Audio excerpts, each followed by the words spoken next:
ओम नमः शिवाय। जय महाकाल। दोस्तों, भगवान शिव को जलधारा सबसे अधिक प्रिय है, इसीलिए सावन के महीने में शिव भक्त शिवलिंग पर जल अर्पित करते हैं। शिवलिंग पर जल शाम के समय अर्पित करना चाहिए या नहीं?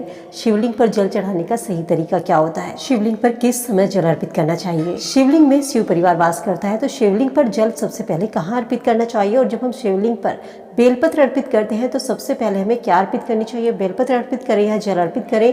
कैसा बेलपत्र शिवलिंग पर अर्पित किया जाता है?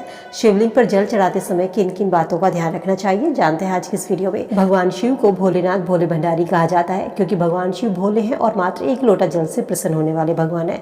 लेकिन यदि पूजा के दौरान कोई छोटी सी भूल भी हो जाए तो हमें पूजा का फल नहीं मिलता, बल्कि भगवान शिव और क्रोधित होते हैं। सावन का महीना देवों के देव महादेव को समर्पित होता है और उनकी आराधना करने से, शिवलिंग का जल अर्पित करने से व्यक्ति की मनोकामनाएं पूरी होती है। शिवलिंग पर कभी भी गलत दिशा में जल अर्पित नहीं करना चाहिए। शिवलिंग पर जल चढ़ाने के लिए जब हम गलत दिशा में खड़े होकर शिवलिंग पर जल अर्पित करते हैं तो हमें पूजा का फल नहीं मिलता। कुछ लोग दक्षिण या पूर्व दिशा की ओर मुख करके जल अर्पित करते हैं, तो ये दिशा गलत होती है। शिव भक्तों को हमेशा उत्तर दिशा की ओर मुख करके शिवलिंग पर जल अर्पित करना चाहिए। शिवलिंग पर जल हमेशा बैठकर अर्पित करें। उत्तर दिशा जो होती है भगवान शिव का बायां अंग होती है, जहाँ पर माता पार्वती विराजमान होती है। शिवलिंग पर कभी भी खड़े होकर जल अर्पित नहीं किया जाता। शिवलिंग पर हमेशा बैठकर जल अर्पित करना चाहिए, तभी हमें इसका फल प्राप्त होता है। शिवलिंग पर जब भी जल अर्पित करें तो हमेशा तांबे के पात्र से अर्पित करें। दूध अर्पित करते हैं तो स्टील के पात्र से करना चाहिए। कभी भी ऐसे बर्तन से शिवलिंग पर जल अर्पित ना करें जिसमें लोहे का इस्तेमाल किया जाता है। तांबे का पात्र शिवलिंग पर जल अर्पित करने के लिए सबसे अच्छा माना जाता है। कभी भी शिवलिंग पर शंख से जल अर्पित ना करें। अब बात करते हैं कि शिवलिंग में शिव परिवार होता है, तो सबसे पहले जल कहाँ अर्पित करना चाहिए? जैसे कि आप स्क्रीन पर देख रहे हैं, शिवलिंग पर जहाँ से जल निकलता है, इसका जो दायां भाग होता है भगवान गणेश का होता है। बायां भाग जहाँ पर कार्तिक विराजमान होता है और जहाँ से जल निकलता है, ये स्थान होता है इनकी पुत्री का, अशोक सुंदरी का। और शिवलिंग के चारों ओर जो ये घेरा है, ये होता है माता पार्वती का हस्तकमल। तो सबसे पहले शिवलिंग पर जल भगवान गणेश को अर्पित किया जाता है, दूसरे नंबर पर जल कार्तिकेय को, तीसरे नंबर का जल जो है अशोक सुंदरी पर अर्पित करना चाहिए, चौथा जल माता पार्वती के हस्तकमल पर अर्पित किया जाता है और सबसे बाद में शिवलिंग के सबसे ऊपर आप जल अर्पित करें। शिवलिंग पर जब भी जल अर्पित करें तो पहले वहाँ पर बेलपत्र या फूल अर्पित करें। शिवलिंग का जो ऊपर का भाग होता है कभी भी शून्य नहीं रखा जाता, इस चीज़ का जरूर ध्यान रखें। शिवलिंग पर जब हम जल अर्पित करते हैं तो हमें जल में कुछ भी नहीं मिलाना चाहिए, खाली जल हमें शिवलिंग पर अर्पित करना चाहिए। दोस्तों, आपने देखा होगा कुछ मंदिरों में शिवलिंग के ऊपर एक तांबे का लोटा लटका होता है, जिस पर बूंद बूंद करके जल गिरता रहता है। यदि जिस मंदिर में आप शिवलिंग पर जल अर्पित कर रहे हैं वहाँ शिवलिंग के ऊपर वो लोटा है, तो छठे नंबर पर जल आपको उसमें अर्पित करना चाहिए। इसके बाद जब मंदिर से बाहर निकलते हैं तो जो चौखट होती है उसके दोनों दरवाजे, चौखट के दोनों ओर आपको शिवलिंग वहाँ पर जल अर्पित करना है। यहाँ पर होते हैं भगवान शिव के द्वारपाल। तो इस तरीके से शिवलिंग पर जल अर्पित किया जाता है। सबसे पहला जल भगवान गणेश को, फिर कार्तिकेय, फिर मां अशोक सुंदरी को, फिर पार्वती को, फिर शिवलिंग के शीर्ष भाग पर, उसके बाद जो जलधारी ऊपर टंगी होती है लोटा होता है उसमें, फिर चौखट के दोनों ओर शिवलिंग पर जल अर्पित करना चाहिए। ये जल अर्पित करने का सही तरीका होता है। अब बात आती है कि शिवलिंग पर हमें किस समय जल अर्पित करना चाहिए, शाम को अर्पित करें या ना करें। तो कभी भी शिवलिंग पर शाम के समय जल अर्पित नहीं करना चाहिए। जल अर्पित करने का सही समय सुबह 5 बजे से लेकर 11 बजे के बीच होता है। शिवलिंग का जल अभिषेक करें तो उसमें कुछ भी सामग्री ना मिलाए। अब बात करते हैं कि शिवलिंग पर बेलपत्र कैसा अर्पित करना चाहिए, उल्टा अर्पित करना चाहिए या सीधा? बेलपत्र चढ़ाने का सही तरीका क्या होता है? तो दोस्तों, जब भी आप शिवलिंग पर बेलपत्र अर्पित करते हैं तो सबसे पहले बेलपत्र को पानी से धोकर के साफ कर लें।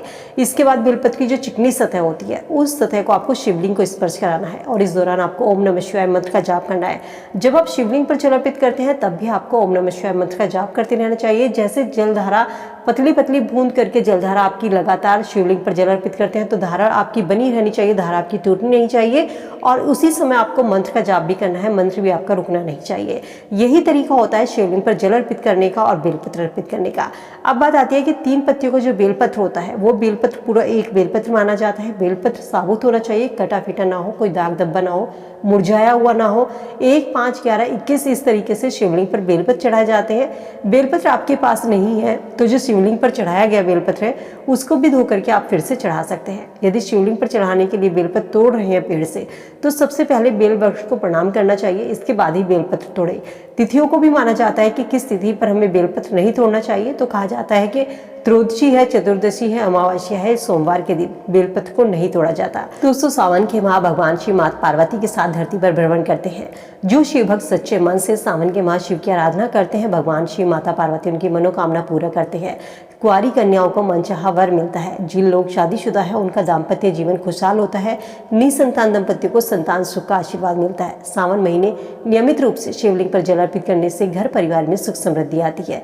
शिवलिंग पर जल चढ़ाते समय इन बातों का जरूर ध्यान रखना चाहिए, तभी हमें शुभ फलों की प्राप्ति होती है। शिवलिंग पर जब भी हम जल अर्पित करते हैं तो हमेशा सुबह 5 बजे से लेकर 11 बजे तक के बीच में शिवलिंग पर जल अर्पित करना चाहिए। शाम के समय कभी शिवलिंग पर जल अर्पित ना करें। शिवलिंग पर कभी शंख से जल अर्पित ना करें। जल जो चढ़ाते हैं तो उसमें कोई सामग्री ना मिलाएं, केवल आप उसमें गंगा जल मिला सकते हैं। फूल अलग से चढ़ाइए, काले तिल अलग से चढ़ाइए, बेलपत्र अलग से चढ़ाइए। शिवलिंग पर हमेशा तांबे के लोटे से जल अर्पित करें और हमेशा उत्तर दिशा की ओर मुख करके जल अर्पित करें। उत्तर दिशा की ओर मुख करके जल अर्पित करना शुभ माना जाता है। शिवलिंग पर कभी भी खड़े होकर ना अर्पित करें, हमेशा बैठकर जल अर्पित करें। और तांबे के पात्र से शिवलिंग पर कभी भी दूध अर्पित नहीं करना चाहिए। तांबे के पात्र से केवल जल अर्पित किया जाता है। स्टील के पात्र से हमेशा दूध अर्पित करना चाहिए। तो दोस्तों, ये थे शिवलिंग पर जल और दूध चढ़ाने के, बेलपत्र चढ़ाने के नियम। उम्मीद करती हूँ वीडियो में दी गई जानकारी आप सबके काम आएगी। वीडियो से आप लाभ उठाएंगे। वीडियो अगर पसंद आई तो दोस्तों के साथ लाइक शेयर जरूर कीजिए। भगवान शिव के भक्त हैं तो कमेंट सेक्शन में हर हर महादेव जरूर लिखें। मिलती हूँ नई वीडियो में नई जानकारी के साथ। स्वस्थ रहिए, खुश रहिए।